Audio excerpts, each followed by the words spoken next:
నమస్తే welcome to Disha TV Telangana రాష్ట్ర ప్రభుత్వం స్థానిక ఎన్నికలపై ప్రధానంగా దృష్టి పెట్టింది. ఇందులో భాగంగా సీఎం రేవంత్ రెడ్డి పంచాయత్ శాఖ అధికారులు పలు ఉన్నతాధికారులతో సమీక్షా సమావేశాన్ని నిర్వహించారు. ఇందులో భాగంగా సర్పంచ్ ఎన్నికలపైనే ప్రధానంగా చర్చ వచ్చినట్టు కూడా వార్తలు వస్తున్నాయి.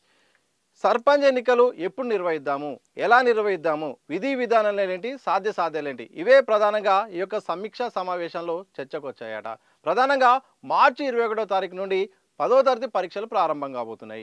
అంతకంటే ముందే స్థానిక ఎన్నికలు నిర్వహించడం సాధ్యమా? ఇది అధికారులను సీఎం రేవంత్ రెడ్డి ప్రశ్నించిన సందర్భం. దీనికి అధికారులు కూడా సాధ్యాలను కూడా చెప్పినట్టుగా తెలుస్తోంది. కొన్ని విధి విధానాలు, సాధ్యాలు, రిజర్వేషన్ల అమలు, ఇలా పలు ప్రశ్నలు అడిగినట్టు కూడా తెలుస్తోంది. రిజర్వేషన్ల అమలు ఎలా చేద్దాము? డెడికేషన్ కమిషన్ నివేదిక ఇచ్చిన నేపథ్యంలో ఇక ఎన్నికల సంఘం కూడా దానికి షెడ్యూల్ ఎప్పుడు రిలీజ్ చేస్తుంది? అనుకున్నట్టుగానే షెడ్యూల్ రిలీజ్ అయితే ఫలితాలు వచ్చే వరకు ఎన్ని రోజులు పడుతుంది? ఆ ఫలితాల తర్వాత అంటే మొత్తం ఎన్నికల ప్రక్రియ, ఈ షెడ్యూలు, ఈ ఎలక్షన్, ఈ కులగణన రిపోర్టు, ఇవన్నీ కూడా మార్చి 2వ వారం లోపు జరుగుతాయా లేదా అనేది కూడా అధికారులను అడిగినట్టు తెలుస్తుంది. అంటే దీన్ని బట్టి కనుక చూస్తే మాత్రం ఫిబ్రవరిలోనే స్థానిక సంస్థల ఎన్నికలు నిర్వహించడానికి ప్రభుత్వం మొగ్గు చూపుతున్నట్టు తెలుస్తుంది. ప్రధానంగా అంటే మార్చి 21 అంటే ఈ యొక్క 10వ తరగతి పరీక్షలు ఉంటాయి. దాని తర్వాత యంత్రాంగం అంతా ఆ పరీక్షలపైనే ఉంటుంది. ఇటు ఇంటర్ పరీక్షలు, ఇటు పలు ప్రధానంగా పరీక్షలన్నీ కూడా ఇక మార్చి నుండే స్టార్ట్ అవుతాయి. ఇలాంటి సందర్భంలో అంతకంటే ముందే అంటే మరి లేకపోతే కొద్దిగా లేట్ అయినా కానీ మళ్ళీ ఏప్రిల్ మేలో వెళ్ళే అవకాశం ఉంటుంది. ఒకవైపు ఇప్పటికే 4 పథకాలు ప్రారంభించారు. ఈ ప్రారంభించిన నేపథ్యంలో ఇటు రైతు భరోసా అందుతుంది, దాంతోపాటు ఇటు రేషన్ కార్డుల ప్రక్రియ ప్రారంభమైంది, ఇటు ఆత్మీయ భరోసా అయితేంది, ఇక ఇందిరమ్మ ఇళ్ళ విషయం కూడా అన్నీ కూడా ఈ పైలట్ గ్రామాలకైతే ఇప్పటికే అందజేశారు. ఇక విడతల వారీగా, దశల వారీగా కూడా అందించే కార్యక్రమం స్టార్ట్ అవుతుంది. ఈ నేపథ్యంలోనే స్థానిక సంస్థలకు వెళ్తే ప్రభుత్వానికి అనుకూలంగా ఉంటాయి, పార్టీకి కూడా మంచి రిజల్ట్ వచ్చే అవకాశం ఉంటుంది, ఓటర్లు కూడా పాజిటివ్ మూడ్లో ఉండే అవకాశం ఉంటుంది. కాబట్టి సాధ్యమైనంత త్వరగా అంటే ఫిబ్రవరి నెలలోనే ఈ యొక్క సర్పంచ్ ఎన్నికలకు వెళ్ళనే యోచనలు కూడా ప్రభుత్వం ఉన్నట్టు తెలుస్తుంది. ఎంతో అంటే ఇటు ఒక ప్రధానంగా ప్రభుత్వం ముందున్న సవాల్ ఏంటంటే కులగణన రిపోర్ట్ అనేది ఒక పెద్ద సవాల్గా మారింది. సమయం కూడా తీసుకునే అవకాశం కనిపిస్తుంది. ఎందుకంటే ఎలాగైనా సమగ్ర కుటుంబ సర్వే అయితే ఈ యొక్క ప్రణాళిక విభాగం ఆధ్వర్యంలో కూడా తెలంగాణలో సర్వే జరిగింది. దాని రిపోర్టు రావాల్సింది. ఆ తర్వాత రిజర్వేషన్ల ఖరారు ఉంది. అధికారంలోకి వస్తే 42% రిజర్వేషన్ ఇస్తామని కామారెడ్డి డిక్లరేషన్ అయితే ప్రభుత్వం ప్రకటించింది.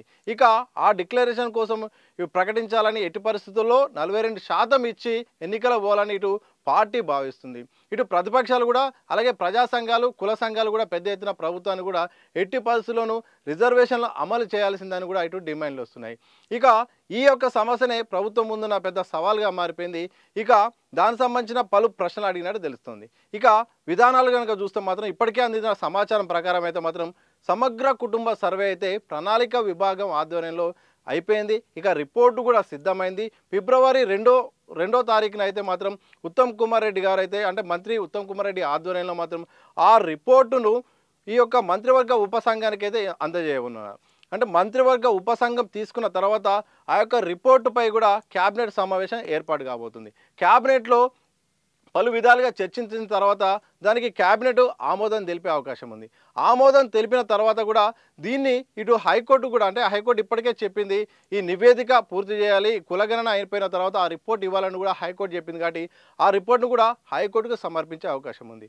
ఇక హైకోర్టుకు సమర్పించిన తర్వాత ముందో వెనుకో కానీ ముందు ప్రత్యేకమైన అసెంబ్లీ సమావేశం నిర్వహించాల్సిన అవసరం ఉంది. అక్కడ నిర్వహించి కూడా అక్కడ పలు విధాలుగా మాట్లాడిన తర్వాత పలు సవరణలు చేసిన తర్వాత ఒక తీర్మానాన్ని ఏర్పాటు చేసి ఒక తీర్మానం ఉంది. ఆ తీర్మానాన్ని కూడా అక్కడ చేసిన తర్వాత ఆ తీర్మానాన్ని కేంద్రానికి పంపించాల్సిన అవసరం ఉంది. ఎందుకంటే కేంద్ర చట్ట సవరణ అనేది చాలా అవసరం ఈ యొక్క రిజర్వేషన్ల విషయంలో. ఎందుకంటే ఇప్పటికే దీనికి కోర్టు నిబంధనలు ఉన్నాయి, 50% కటాఫ్ ఉంది. కాబట్టి ఇటు కేంద్ర ప్రభుత్వ అనుమతి అవసరం కాబట్టి అక్కడ కేంద్ర చట్ట సవరణ అవసరం కాబట్టి ఈ యొక్క అసెంబ్లీలో ఒక తీర్మానాన్ని కేంద్రానికి పంపించి ఆ కేంద్రాన్ని పంపించిన తర్వాత ఆ యొక్క నిర్ణయం ప్రకారం కూడా రిజర్వేషన్ల ఖరారు అనేది ఉండే అవకాశం ఉంది. కాబట్టి రిజర్వేషన్ల ఖరారే ముందున్న టార్గెట్గా మారిపోయింది. కాబట్టి ముందు ఎలా ముందుకెళ్దాం, ఒకవేళ రిజర్వేషన్లు ఎప్పటి వరకు అంటే ఈ రిపోర్ట్ ఎలా వస్తుంది, ఈ రిపోర్ట్ తర్వాత ఎట్లా ముందుకెళ్దాం, న్యాయపరంగా చాలా చిక్కులు వచ్చే అవకాశం ఉంది, చాలామంది కూడా కోర్టుకు వెళ్ళే అవకాశం ఉంటుంది, 50% కటాఫ్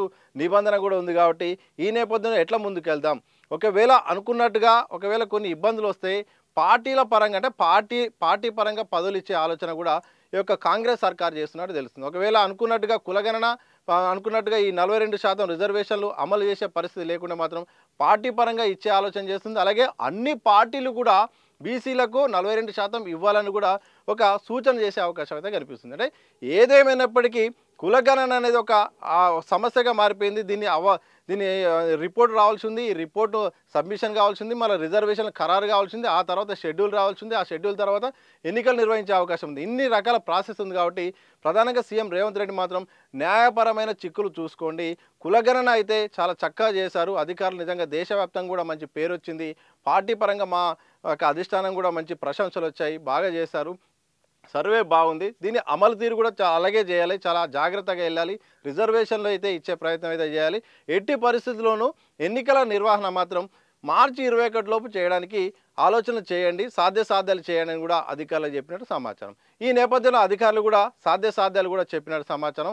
ఒకవైపు ఇటు రిజర్వేషన్ అనుకున్నట్టుగానే ఇటు రిపోర్ట్ వచ్చి ఆ రిపోర్టు నిజంగా అయితే మాత్రం కొంత సమయం పడుతుంది. ఇటు వారమైనా అటు వారమైనా ఎడి చేసి మాత్రం ఒక 2-3 వారాలు అంటే 3 వారాల్లో అయిపోయే అవకాశం ఉంటుంది. అంటే ఫిబ్రవరి చివరి వరకు కూడా ఎన్నికల నిర్వహణ సాధ్యమే. ఒకవేళ ఆలస్యమైనా కానీ మార్చి 2వ వారంలోపు కూడా ఎన్నికలు నిర్వహించే అవకాశానికి సాధ్యమైనట్టే కూడా అధికారులు చెప్పినట్టు తెలుస్తోంది. మరి చూడాలి. మరి ఇప్పటికే ఫిబ్రవరి 1వ తారీఖు వరకు ఈ యొక్క సర్పంచుల పదవీకాలం పూర్తయి సంవత్సరం కాబోతుంది. ప్రత్యేక పాలన అయితే అధికారుల ఆధ్వర్యంలో మాత్రం ప్రత్యేక అధికారులు మాత్రం పర్యవేక్షణ కొనసాగుతుంది. కార్యదర్శులు కూడా అక్కడ ప్రధానంగా అయిపోతుంది. ఇక అభివృద్ధి విషయాల్లో మాత్రం చాలా విషయాలు కూడా కుంటుపడిపోయాయి. ఎంతైనా ఈ అధికారుల పాలన కాబట్టి పూర్తి స్థాయిలో అధికారాలు ఉండకపోవడం వల్ల కొన్ని రకాల పనులు కూడా ముందుకు సాగట్లేవు. ఇక నేపథ్యంలో పెద్ద ఎత్తున కూడా ఆశావాహులు ఎదురు చూస్తున్నారు.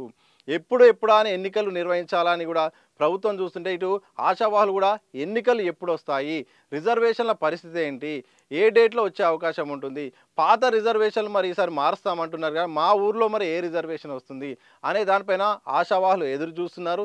అన్ని రకాలు కూడా సిద్ధమవుతున్నారు. కొన్ని కార్యక్రమాలు ఊళ్ళల్లోకి వెళ్ళి కూడా కొన్ని కార్యక్రమాలు చేస్తున్నారు. మరి ఎన్నికలు ఎప్పుడా అని కూడా వాళ్ళు కూడా ఎదురు చూస్తున్నారు. ఇక ప్రభుత్వం కూడా మార్చి 21 లోపు ఎన్నికలు నిర్వహించాలని కూడా చూస్తుంది. మరి ఇది సాధ్యమా? అనుకున్నట్టుగా రిపోర్టు మరి వస్తుందా? ఆ రిపోర్టు అనుకూలంగా మరి ఆ రిజర్వేషన్ల ఖరారు అవుతుందా?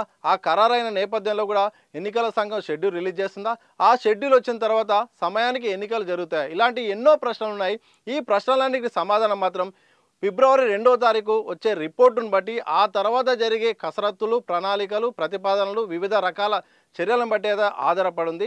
ఏదేమైనప్పటికీ ఒకవైపు ఆశావాళ్ళు మాత్రం గ్రామాల్లో సర్పంచ్ ఎన్నికల కోసం ఎదురు చూస్తున్నారు. అదే సమయంలో ప్రభుత్వం కూడా 10వ తరగతి పరీక్షలైన మార్చి 21 లోపే స్థానిక సంస్థల ఎన్నికలు నిర్వహించి తీరాలని కూడా ప్రభుత్వం భావిస్తుంది. మరి ఏం జరుగుతుందో మాత్రం మరికొద్ది రోజుల్లో తెలుస్తుంది.